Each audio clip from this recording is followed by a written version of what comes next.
Good morning and welcome to Shaar Habitachon, Gates of Trust. We are super excited to see everyone this morning.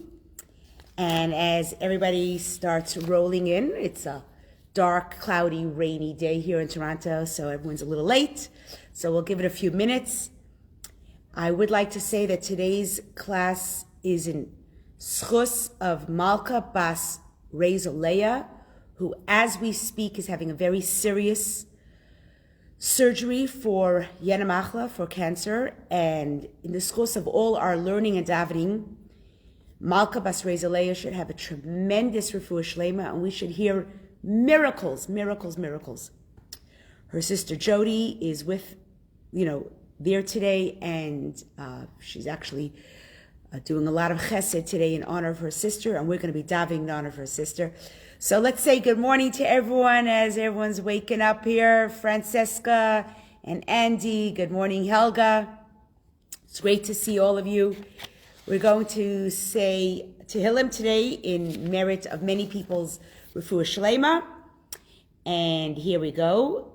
We have Yisrael ben Sarah Mindel, Sarah Bas Rivka, Nechamadina Bas Esther Hadassah. By the way, put down anyone's name that you know needs Tehillim. Tuvia Moshe ben Peril, Liran Bracha Bas Shein Delea needs a big refuah shlema. Hey, good morning, Chava. Long time no see. Yaakov Moshe ben Necha, Yehudis Bas Sarah, Yitzchak Moshe ben Rachel Reza. Good morning, Corinne. Good morning, Evelyn. Yitzchak Moshe ben Rachel Reza, Devorah Hinda Bas Rachel Miriam, Sarah Bas Chana, Tipora Hinda Bas Rachel Miriam, Chana Devorah Bas Golda Basya, Menucha Bas Emmanuel. And as I mentioned, Malka Bas Rezoleya and Yehoshua ben Leah. Hi, good morning. Glad you got on, Corinne. Good, bright and early. Okay, please let's put down anyone else that needs a refuah shlema this morning. And tell me, how is your day going? Good morning, Rosalie. How is your week so far? A beautiful week. Gorgeous fall weather here. My sinus is amazing. It's gone. Thank you, Corinne. Yes, everyone is, good morning, Lauren. Give me a thumbs up if you're feeling upbeat. Give me a face if you're not so upbeat. I just need to know who I am addressing, because normally you'd be sitting here in shul, I'd be able to get the vibe. But there is no vibe. I'm talking to cheers. So I need to know. If I see thumbs up, I'll know you're good. If I see hearts, I'll know you're really great. If I see lots of smiles, good. Oh, Barbara's feeling lots of, oh, good. I like those emojis. Good, Barbara. And Corinne's feeling good. I'm happy about that. Who else is feeling the good, the goodness, the blessings in their lives, the gratitude in their lives? I see Sherelle is sending hearts. That's great. Chana, how are you feeling this morning? Give us a little emoji so we know. Good morning, Sarah. Great to see you. Rosalie has a thumbs up. All right. Good morning, Baruch. Good to see that, Rosalie. Baruch Hashem. All right. I see a lot more good vibes today. So we're having a lot of, it's because my Torah learning. Oh, you know what, Barb? I feel the same way. Oh, Sarah says, always blessed. So Sarah, give us a few hearts. So we see that blessing, because I want everyone in the class to feel it. Good morning, Barb. Chana's feeling positive. Excellent. All right. I see some more hearts coming up. Wow, we're having a lot of positive energy coming through today. I hope everyone is feeling it as well. I'm feeling a lot of positive energy. Good morning, Helga. Amazing. And I feel like slowly we've learned to get rid of our anxiety, and we've learned to embrace that Hashem, the creator of the world, loves us and does what's best for us. And that ability to let go and let God, again, one of my favorite expressions, let go and let God. Your day will be amazing. And I'm going to share with you in a few minutes something insane. I know you always say, Goldie, how do you have such crazy stories? But this story happened last week on Thursday. I'll share it in a minute. First, we're going to start off with tzedakah. Grab your tzedakah box. Gedola tzedakah shemekareves es ha'geula.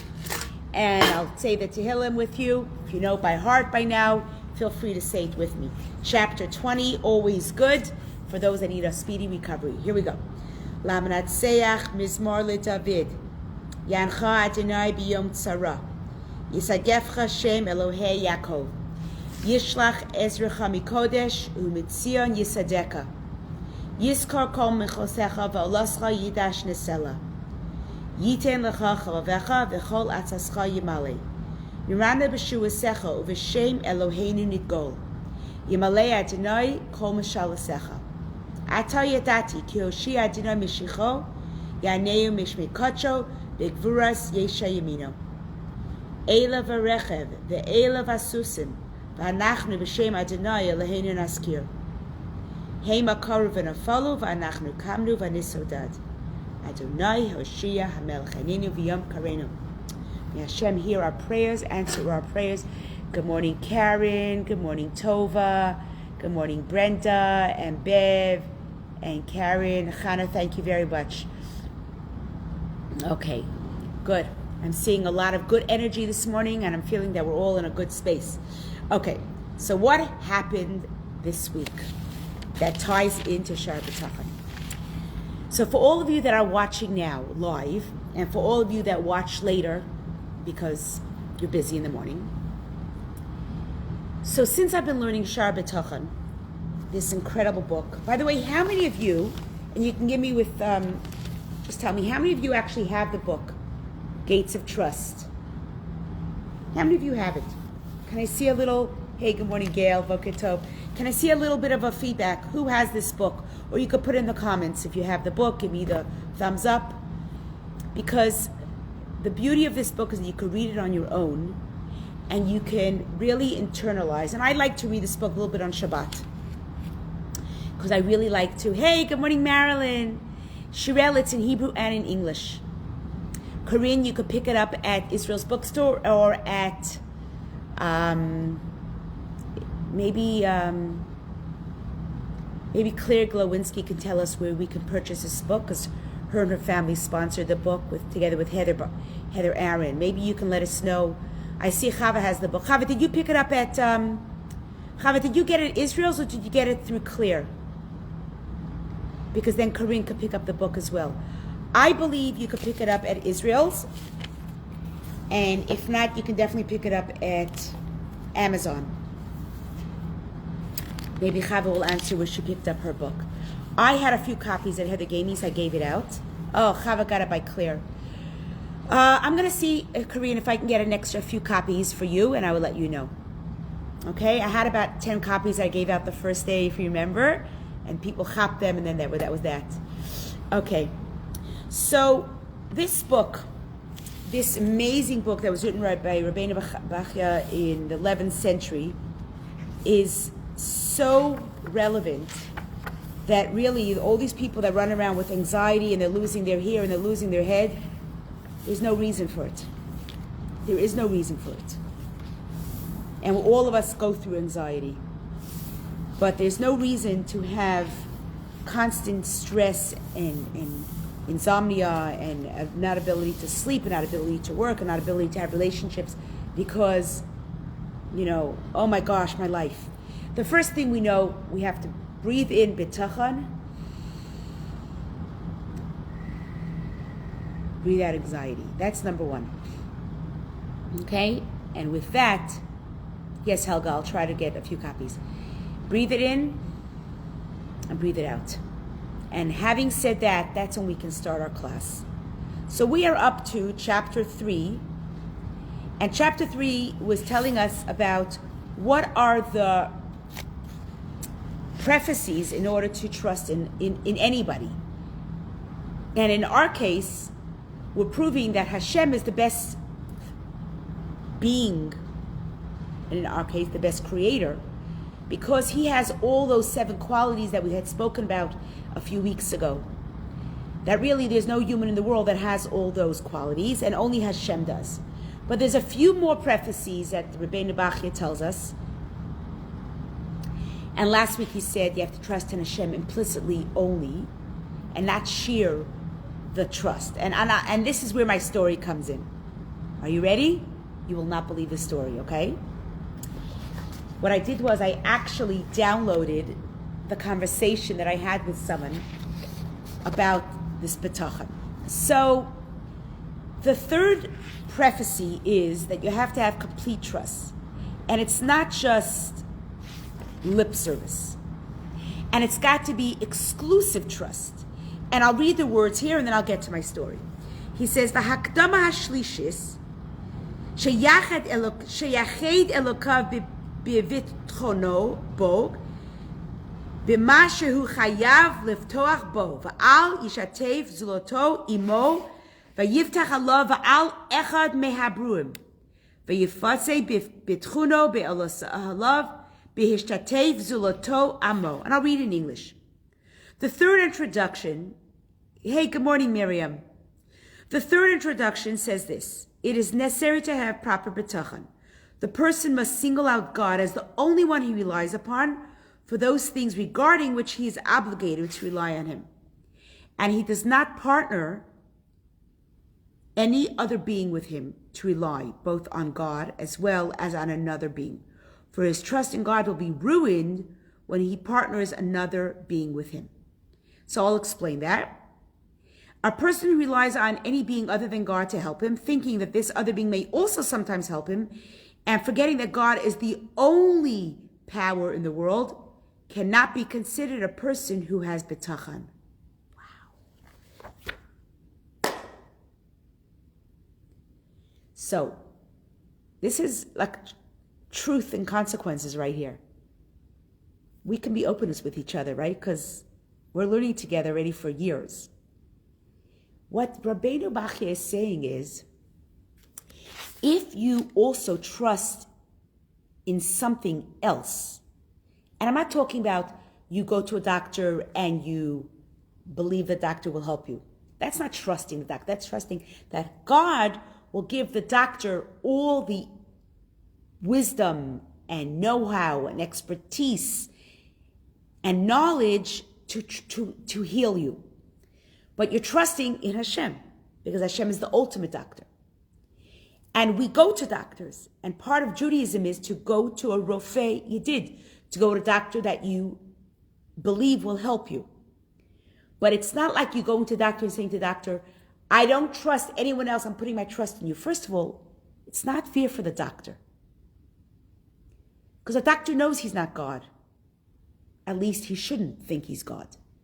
But he knows that he's studied enough, and he's constantly studying, but he knows before he goes into the surgery room or into the medical room, he knows that he's supposed to say to God, help me to heal others. Now, Corrine says we trust our kids and our husband. We trust, the trust that we have in our kids and our husband is not the trust we have in God. In God, we know that he is in control of the world. You don't think that your husband and your children control the world, do you? Corinne, do you believe that your husband controls the world, he controls the weather, he controls your health, he controls your business, he controls your personality? Do you believe God? No. So you trust your children, that's a different trust.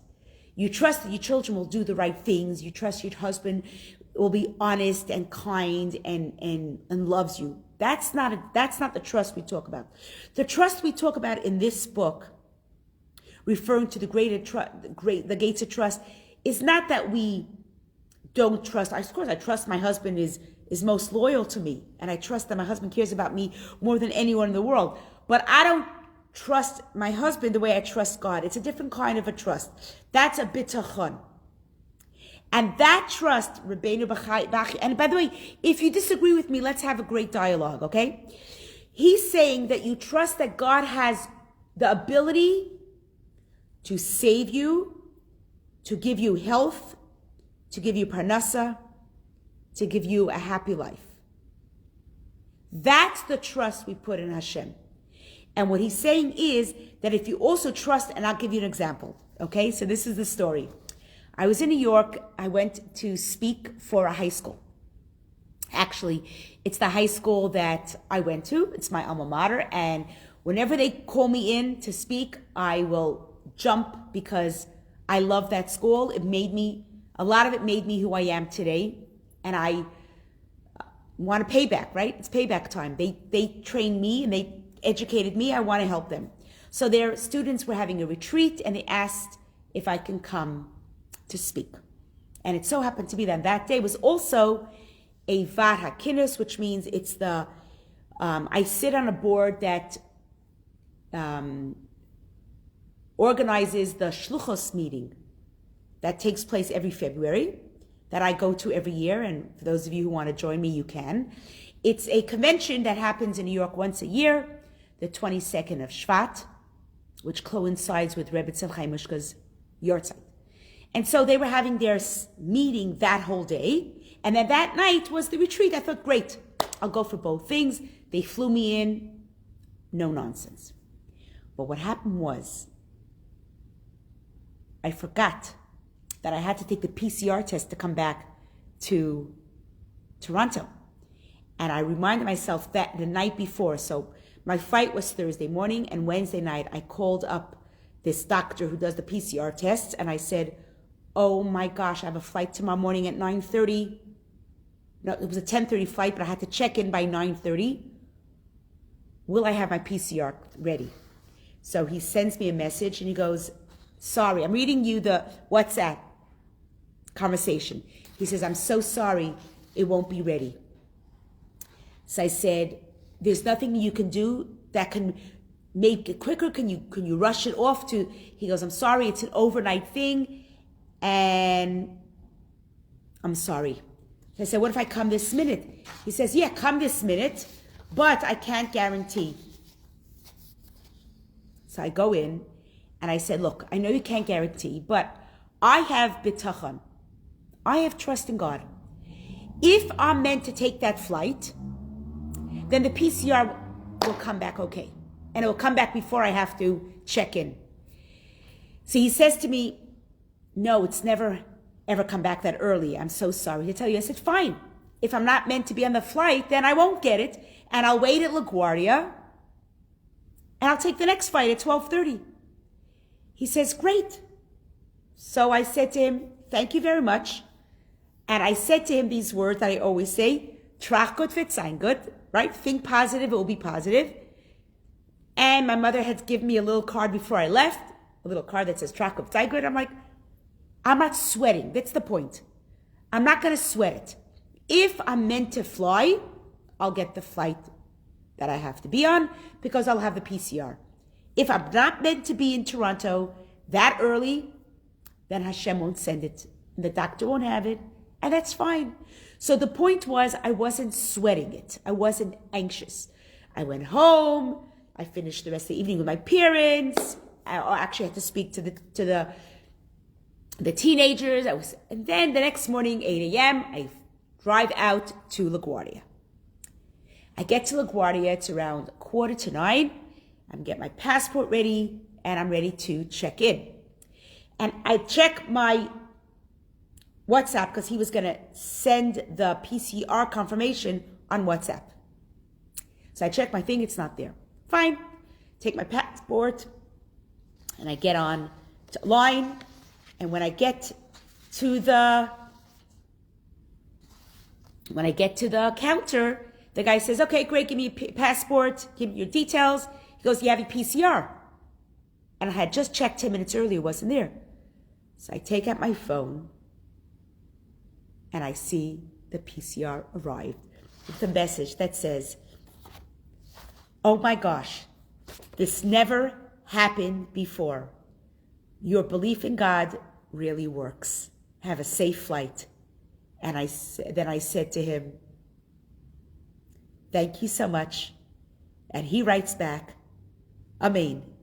Bitachon really works. I had to type it out because this was the doctor who's a man that has trust, but he knows that he never ever gets the results back. He's been doing COVID tests for a year and a half, and he never ever has the night results by 9 a.m. And I got it back by 9:18, right before I needed to board my flight. Why am I sharing this story with you? Because bitachon, the gift that Hashem has given us, this reality of trusting in God works. There are so many people that I see that are watching now and that are getting on and off, and they're not staying to watch the class because there's a lot of other things people have to do. And I understand. But so many people would benefit from studying this. Your lives would be different. This little example of having to take a test and not tossing and turning all night. How many of you, okay, let's be open and honest because this is a class for bringing. How many of you would have tossed and turned, very anxious that you might not get your results and you might not make it on the plane? I could tell you that before learning Shaar Habitachon, I would not have slept that night. Am I the only one? Am I the only one? The rest of you have gone to sleep easy. I'm not worried. Or you would have a little bit of anxiety. The author is Rabbeinu Bachya ben Pekuda. I'll put it down I will put it down. Tova, I keep cutting out. I'm so sorry. I will put down the author and the publisher after the class, okay? So I would have, see, Barb says me for sure. Yeah, all of us toss and turn. That is who we are. We're human beings. We're stressed. So, right. So exactly, that's the point. Shirel says it right. I see what you're saying. No need to stress. If it's meant to be, it will be. Right. Sima says, I would also been a wreck. Yes, Gail says toss and turn for sure. Chana says, I wouldn't have slept that night. I slept like a baby. Why? Because I know that my life is in Hashem's hands and He is in control of everything. Flights, CPRs, my health, my job, my family, my marriage. Okay, let's get on with this now. Today we're going to go on to the fourth prophecy on how do we gain Hashem's absolute blessing. Number one, I said you have to trust Hashem implicitly. But today is an interesting one. And I don't know how many of you are going to, yikes. How many of you will like this one? Okay? Please feel free to give me your comments. And I'm going to read it. I'm not making this up. The fourth prophecy on trusting Hashem. And it goes like this. A person should pay strong attention and make great efforts to uphold that which Creator has obligated him, to do as part of his service to him, both to fulfill his mitzvot and to refrain from doing that which he has exhorted us not to do, in accordance with his requests. Which means that when a person acts in accordance with God's will, God in turn will act in accordance with his will and give him what he needs. So basically, this is very interesting. Because till now I was telling you that Hashem, as long as we trust in Hashem, Hashem has our back. We trust in Hashem 100%, He takes care of us 100%. But here he's saying that we have to pay attention and uphold everything that Hashem has given us, which means we have to do Torah and mitzvot. So now it's like, really? Hashem's only going to do for me if I do for him? Is it a tit for tat? I want your answers, guys. Is God's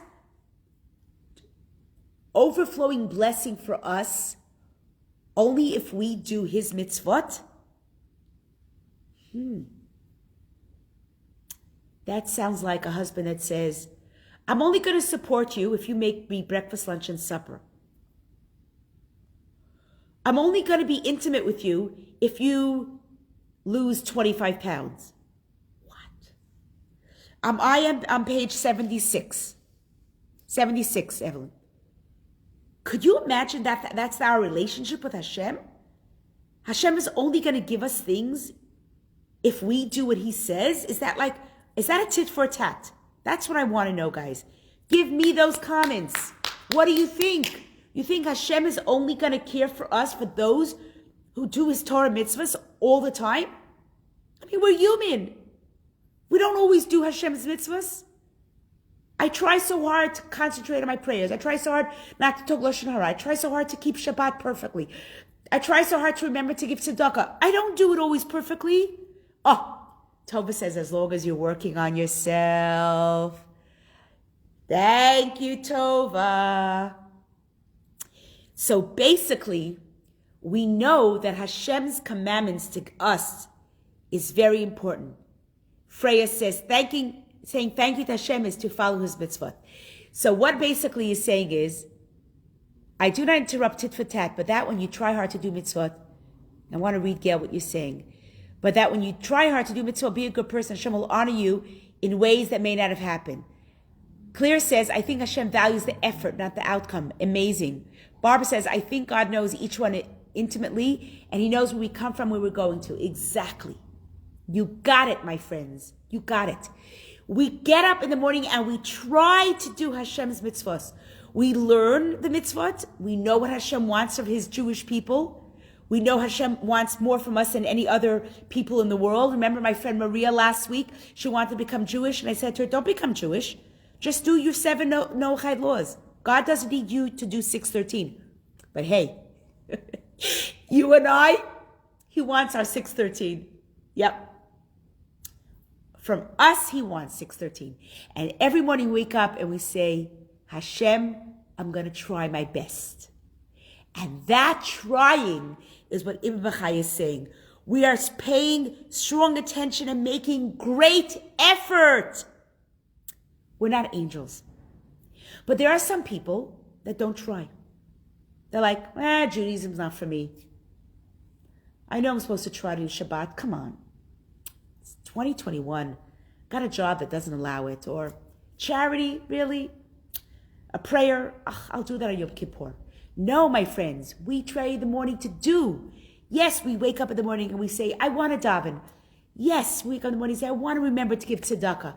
Yes, I wake up in the morning and I want to say my chapter Tehillim. I want to call up someone who's not well. And I wake up in the morning excited to make that relationship with Hashem. And Hashem says, you put your step forward to do my mitzvot. Wow. I want to do for you. And even if we don't come through 100% because we're human, we want that relationship. And this is the key, and this is what I want to say to you, and tell me if this makes sense. You know when you go to a doctor and a doctor says to you, you have high blood cholesterol. I need you to follow this diet. This is the new diet I'm giving you. And if you do that, you will have a healthier life. Will anybody walk out of the doctor's office and say, what's the doctor telling me? He's such nonsense. What does he know? Would you say that? Give me a thumbs up or a heart or something. Would you say that? Of course not. Because you know your doctor has your best interest in mind. He cares about you and wants your health of paramount. So of course he gives you a healthy diet because he knows to get the best output from you is if you have a good diet. Someone who has, God forbid, any disease that needs a certain diet. You don't walk out of the doctor's office and say, what does that doctor know? I'm going to go back to my high fat, high calorie diet. What does he know? No, your doctor knows. And that's why you're going to follow his diet. The same thing, good morning, Rachelei Greenwood.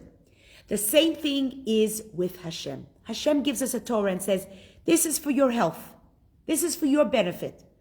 None of us are going to say, take the Torah and dump it. What does God know? Because we have trust in Hashem, this is the fourth key.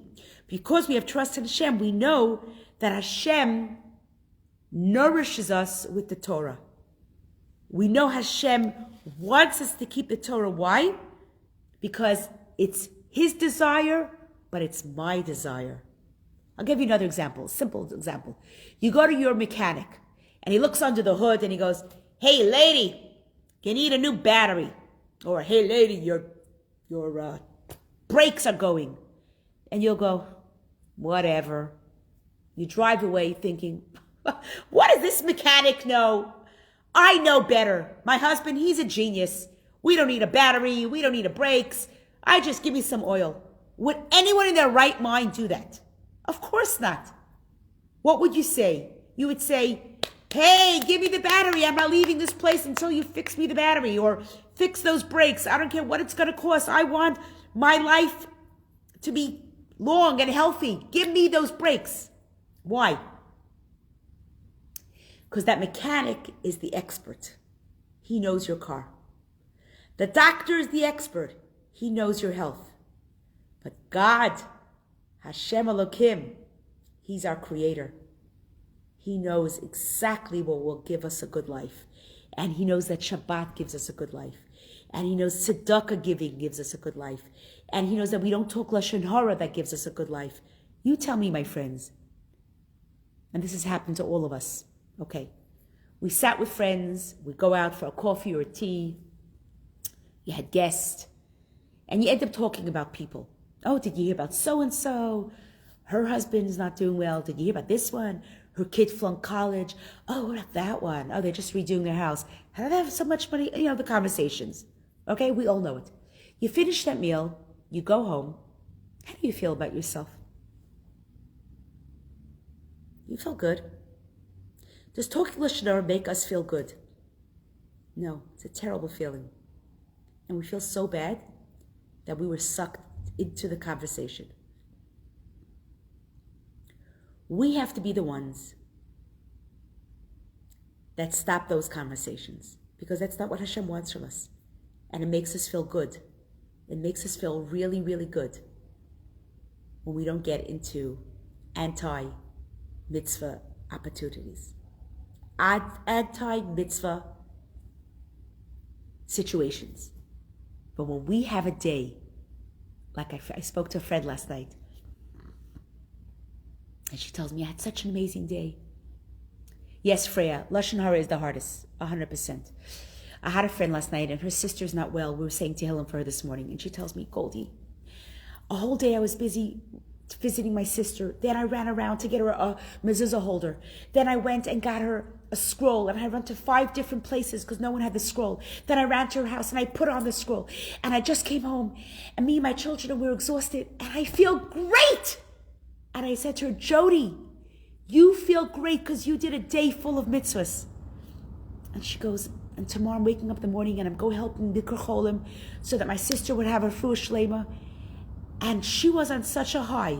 And this friend who does mitzvahs all the time, she was in such a high because doing mitzvahs gives you a high. Some people take weed and some people have to smoke things, but we do mitzvahs. Mitzvahs gives us a high. I want to end off this class by wishing you all a week of being high. High with mitzvahs. High with helping others. High with refraining ourselves from doing things that are wrong. And when you go to sleep at night, you have so much trust in Hashem because He will respond equally. Kabayim hapadim el padim. Wishing you a beautiful week. Go out there and remember, breathe in Habitachon, breathe out anxiety. Have a fantastic day.